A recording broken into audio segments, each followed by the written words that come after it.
Bonjour, je vous souhaite à tous la bienvenue sur cette nouvelle présentation de jeu. Alors une présentation d'un tarot aujourd'hui, le Herb Crafter's Tarot. Donc un tarot en anglais, en français ça donnerait le tarot de l'herboriste. C'est paru chez US Game System, qui est une excellente maison d'édition. Franchement pour les tarots, les oracles, vous avez toujours une bonne qualité. Quelque chose de simple, mais de qualitatif et d'efficace. Donc je vous montre ça. La boîte, elle est pas trop grande, pas trop petite. C'est très bien. Elle en fait pas des caisses, elle en fait pas trop. Mais l'essentiel est là. Elle est solide. Vous avez un petit espace pour ranger les cartes avec un cordon pour accéder facilement. Vous pouvez retirer cet espace-là si vous avez envie d'aménager différemment votre boîte. Donc c'est joli, ça marche bien. Vous avez un livret qui est bien mis en page, qui comporte des tas d'informations extrêmement intéressantes. Rien de trop non plus. Rien de trop long à lire en termes d'introduction ou de pas forcément utile. Alors ça dépend bien sûr selon qui on est, selon notre profil, selon depuis combien de temps on lit les cartes. On va pas avoir besoin des mêmes types d'informations. Typiquement moi je suis pas fan des livrets où on a tout un texte assez long sur comment prendre contact avec le jeu, comment le purifier, etc.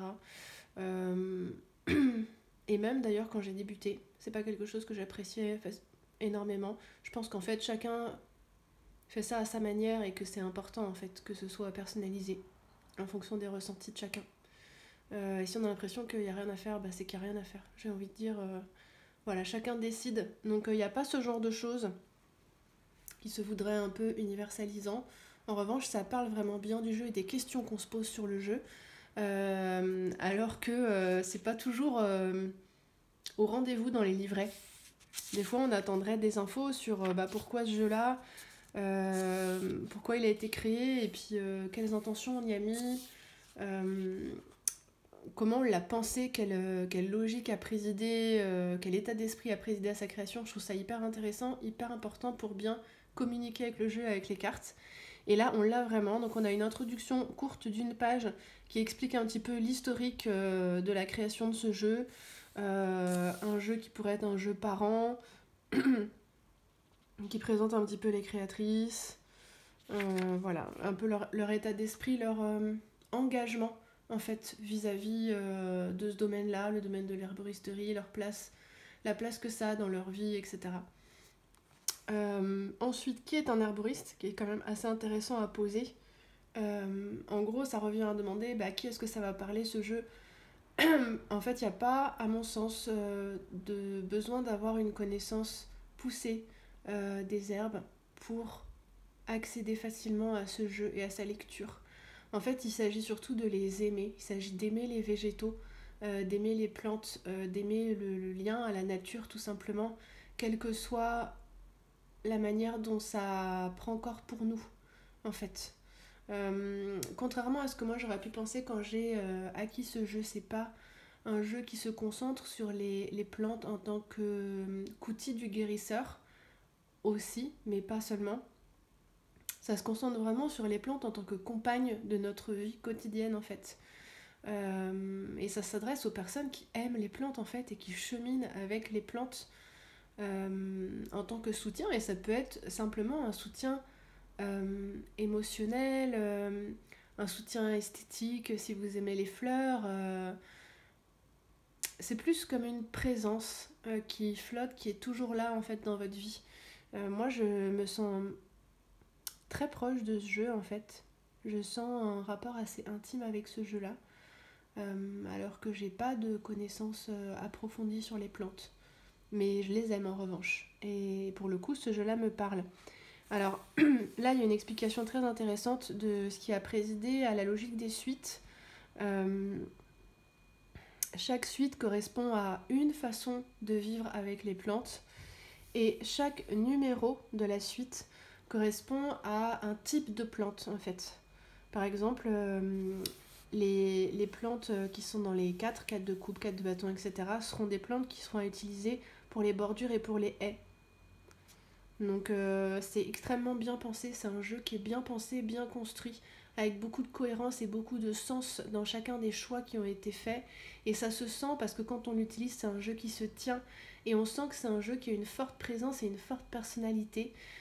Forte, pas dans le sens fort coup de poing, parce que c'est un jeu qui est plutôt très enveloppant, mais fort parce que imprégnant en fait sur le long terme et sur un large espace-temps, tout le temps là, tout le temps présent.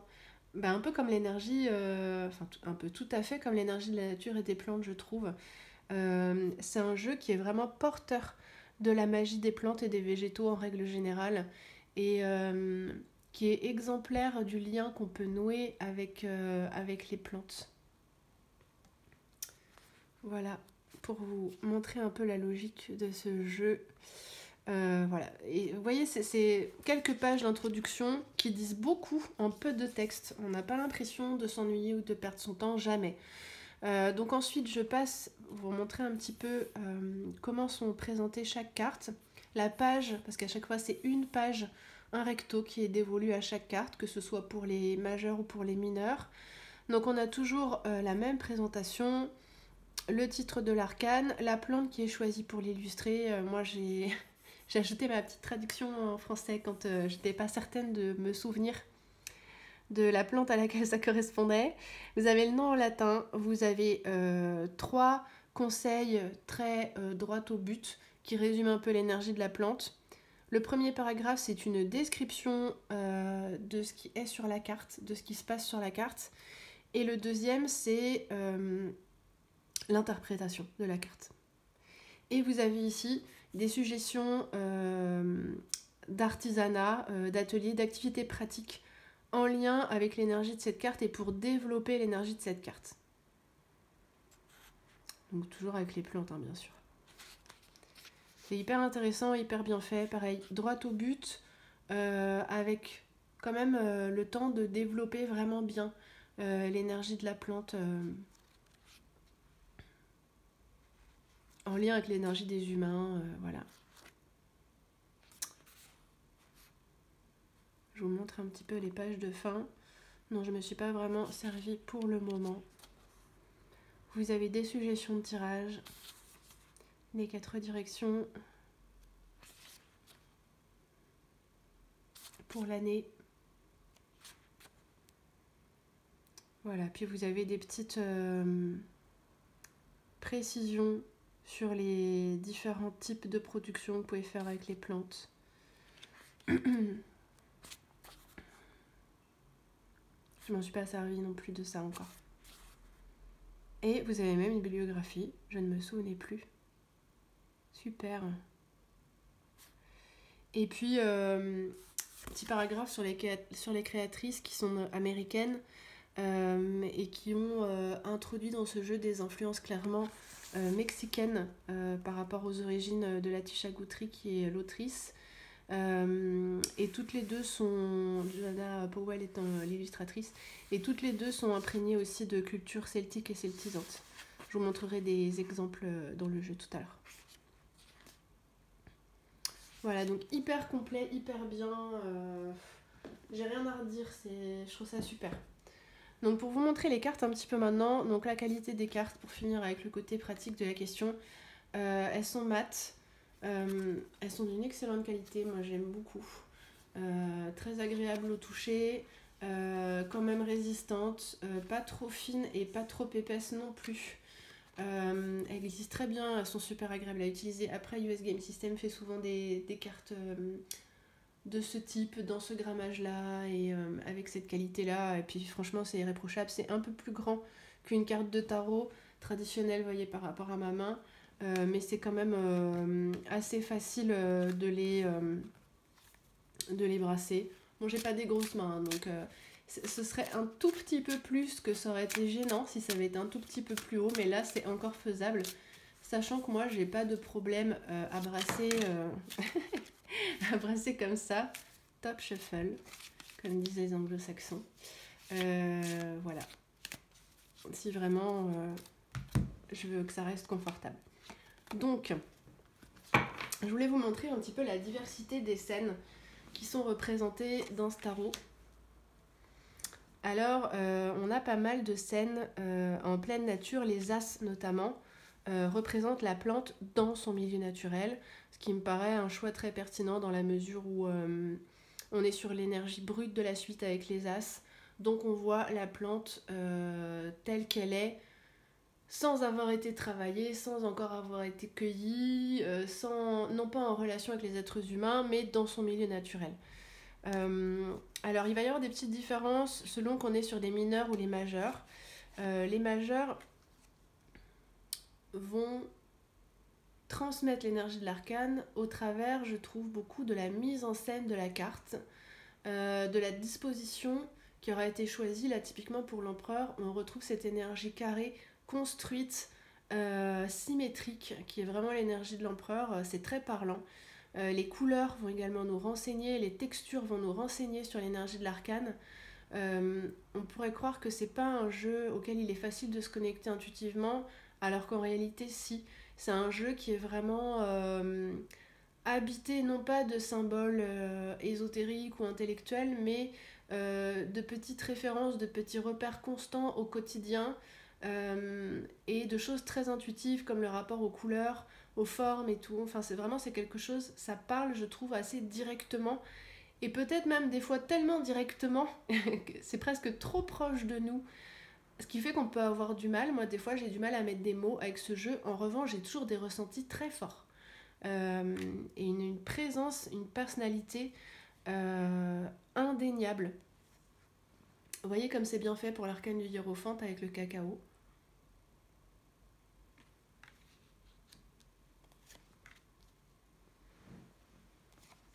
Alors, donc selon les suites, on va avoir des activités représentées qui vont être légèrement différentes. Alors, je vais vous choisir des exemples qui me semblent particulièrement parlants. Ça, je le garde pour après. Alors, pour la suite de terre. La suite de terre représente des plantes utilisées pour manufacturer des objets du quotidien. Donc, typiquement, des choses qu'on tresse. Vous avez ici un exemple de l'influence celtique dans ce jeu, avec la croix de Brigitte qui est tressée à partir du yucca qu'on voit en arrière-plan. On trouve également, alors vous voyez pareil là, on est toujours sur la suite de terre, et là on trouve cette idée de tresser le foin. Idem ici, toujours sur la suite de terre, l'idée de fabriquer une clôture. C'est hyper intéressant. Hop, je les regroupe. Ensuite, pour la suite de feu, ça va être le côté alchimique des plantes, comment on les transforme, comment on transforme leur énergie. Et il va y avoir beaucoup de cartes qui vont représenter des activités culinaires. Donc là, typiquement, sur cette carte-là. Ensuite, la suite d'eau, on va avoir beaucoup de thé, d'infusion, de bain, avec un côté soin, vraiment. C'est peut-être là qu'on va rejoindre le plus l'énergie guérisseuse dans le sens apaisante et calmante des plantes. Dans cette suite d'eau, on va vraiment, je trouve, être comme aspiré dans des souvenirs. Il y a beaucoup de scènes qui se passent au jardin. Et moi, ça me ramène à des souvenirs de vacances, à des souvenirs d'enfance. C'est très évocateur pour le coup. C'est une suite qui peut vite nous plonger dans des ressentis un peu rêveurs, un peu nostalgiques aussi. Ça colle très bien avec l'énergie de la suite, hein, avec l'énergie de l'eau.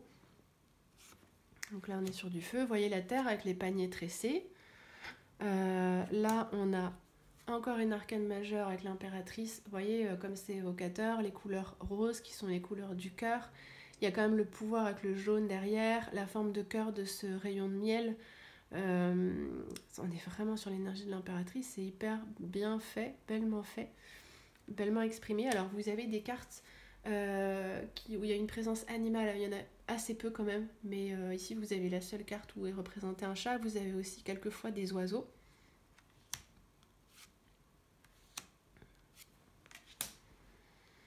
Alors, vous voyez, toujours la suite de terre. Ici, on a une activité tinctoriale. On utilise la plante pour teindre des vêtements, les colorer. La suite d'eau, avec toujours cette activité de bien-être, d'apaisement, de douceur. Cette carte de la tour que j'ai envie de vous montrer d'un peu plus près parce que moi elle m'intéresse beaucoup, cette carte de la tour. Elle m'intéresse parce que la tour est connue pour son énergie très brutale, très foudroyante, comme se transmettant au travers d'événements qui créent des cassures dans nos vies de manière aussi rapide que dévastatrice. Et moi j'ai envie de temporiser cette énergie de la tour parce qu'en fait, moi je la vis pas comme ça la plupart du temps, cette énergie de la tour. Je suis d'accord que c'est un peu son cœur, c'est un peu le cœur de la tour. Mais moi, je la ressens souvent comme quelque chose. Alors oui, il y a un gros ménage de fond en comble, une grosse déconstruction, mais ça peut se passer sur du long terme pour moi.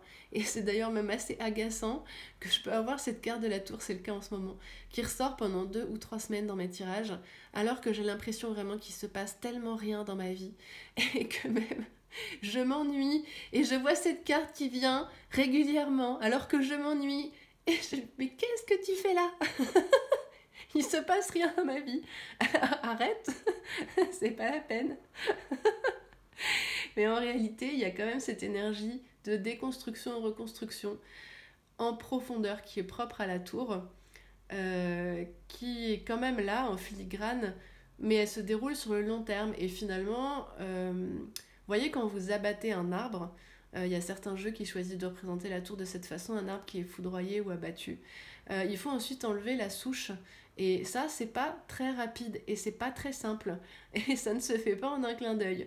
Donc là, on voit vraiment cette énergie de la tour plus sur le long terme, dans le sens où l'arbre est déjà tombé et on voit la vie qui pousse ensuite. Et ça permet de l'exploiter dans des directions différentes, un peu inhabituelles et à mon sens assez fertiles, cette énergie de la tour. Donc toujours les énergies du feu avec cette idée de faire sécher, de préparer, de faire des bocaux, etc. Alors la forme du cercle est hyper récurrente dans les arcanes majeures. Vous voyez ici le monde, le chariot. J'aimerais bien en avoir quelques autres. C'est le cas aussi avec le fou. Là, vous voyez l'ermite également. Et même le jugement ici. Vous voyez comme c'est beau. Il y a vraiment cette idée de mise en scène, de composition des plantes. C'est vraiment, elles sont vraiment les actrices de ce jeu et on voit bien toutes les différentes manières dont elles peuvent nous parler.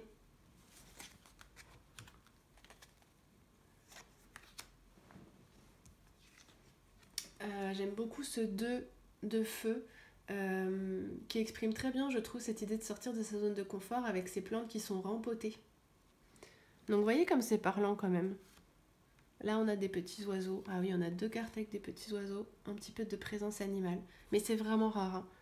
Je crois qu'on a que 3 cartes dans tout le jeu, vous avez déjà dû les voir. L'énergie de l'eau encore. Alors l'énergie de l'air maintenant, alors je voudrais bien vous trouver un exemple un petit peu idéal. Je pense à une carte, ah oui, je voulais vous montrer aussi cette carte de la force qui est super belle. Le côté piquant, sauvage de la force en son centre, mais avec l'ail, mais qui est macéré dans du miel, donc qui est adouci, qui est aplani, qui est unifié, harmonisé, qui permet en fait de fournir de la force sur le long terme et d'une manière maîtrisée et apaisée dans le goût en fait de l'aliment. Et ce jeu, il est super empirique en fait, parce qu'il vous renvoie à des choses que vous avez mangées, des vêtements que vous avez portés, des choses que vous avez fabriquées avec vos mains. Je pense que c'est pour ça que je ressens ce rapport très intime avec ce jeu, parce que vraiment il vient nous toucher dans notre intimité quotidienne en fait, et dans ce qui est fondateur de la vie, de notre corps, de notre cœur, notre vie vraiment instinctive. Et à ce titre, il est vraiment puissant.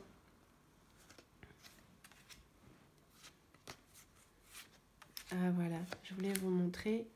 Donc ici, la suite d'air. Donc avec la suite d'air, on va représenter des opérations, des activités, des moments avec les plantes où on va plutôt être dans quelque chose forcément qui relève des idées, de l'observation, de l'intellect, de quelque chose de très construit. C'est peut-être de toutes les suites justement, et tout à fait pertinemment, cette suite d'air, celle qui s'éloigne peut-être le plus de ce côté instinctif, corps, enfance, souvenir, expérience. Ça reste une expérience, parce qu'après tout c'est une activité artisanale aussi entre guillemets, que de distiller des herbes, des plantes, de fabriquer des huiles et tout ça. Mais là, on a un processus qui est un peu plus élaboré que de simplement piler une plante. Ça va être un petit peu plus construit. Voilà, on va prendre des notes, on va y réfléchir sur le long terme. Également, s'il s'agit d'huile essentielle, on va être sur des produits qui vont être délicats à manipuler, qu'on va regrouper les uns avec les autres. Pareil, selon les observations qu'on aura faites. Alors là, on a 2 cartes de la suite d'eau qui me touchent particulièrement, qui appartiennent vraiment, je trouve, au domaine de l'enfance, des souvenirs, de pique-niques, de vacances, de jeux. Il y a beaucoup d'innocence, de douceur et de tendresse dans ces cartes. Alors, ça traduit magnifiquement l'énergie classique de la carte. Mieux, je trouve, finalement, qu'une imagerie traditionnelle. Moi, en tout cas, ça me touche plus. Voilà, je pense que j'ai fait à peu près le tour. Vous voyez encore une scène de cuisine avec le 3 de feu.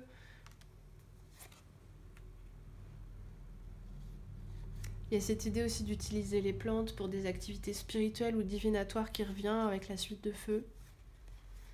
Il y a une dernière chose dont j'avais envie de vous parler tout de même, que j'ai pas encore fait et ça me semble important. Vous voyez l'influence mexicaine ici, de l'autrice.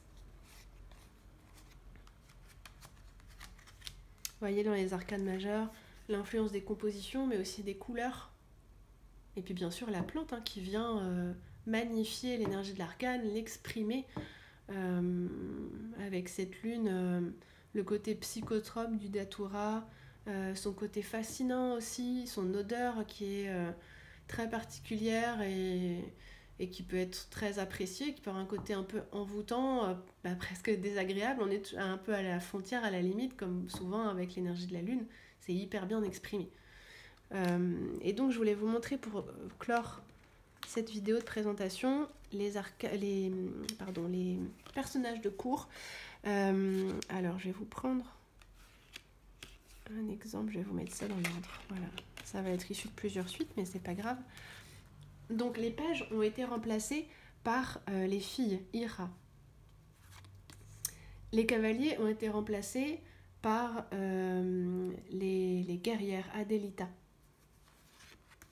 Les reines ont été remplacées par les mères, Madres. Et les rois ont été remplacés par le personnage de la guérisseuse, Curandera. Donc là aussi on sent la patte de l'autrice et puis ses racines mexicaines. Je trouve que c'est parfait en fait, c'est parfaitement transposé. L'énergie du page qui est une énergie enfantine, jeune, curieuse, qui essaye, qui est encore dans une espèce de pureté, comme une page vierge qui n'a pas encore acquis de connaissances, qui a très envie, qui est enthousiaste. On est entre le je fais semblant et je commence à comprendre des choses en fait. Ensuite, j'aime bien moi effectivement voir cette énergie du cavalier comme une énergie de guerrière, une énergie qui agit, qui va de l'avant, qui revendique, etc. Après, c'est peut-être pas avec la suite d'eau que ça se sent le plus. Il y a d'autres suites où c'est plus visible. L'énergie de la mère à la place de l'énergie de la reine, cette énergie qui prend soin au quotidien, c'est hyper juste. Et l'énergie de la guérisseuse, pour terminer, par rapport à l'énergie du roi, donc ça me paraît aussi très approprié, c'est-à-dire une figure mature qui a bien en main toutes ses compétences, qui sait qui elle est, qui sait ce qu'elle est capable de faire et qui rayonne ces qualités-là sur son entourage. C'est vraiment l'énergie du roi, il n'y a rien à redire là-dessus. Et c'est un choix conscient que toutes ces cartes de cour, on ne voit que les mains. Et les autrices expliquent très bien hein, dans un petit paragraphe à quel point les mains sont importantes dans la vie quotidienne, dans notre rapport à nous-mêmes, aux autres, et puis le rapport aux plantes, à tout ce qui constitue nos compagnons de route, les animaux, les plantes, etc. Elles donnent, elles reçoivent. Ce sont des instruments de vie, en fait.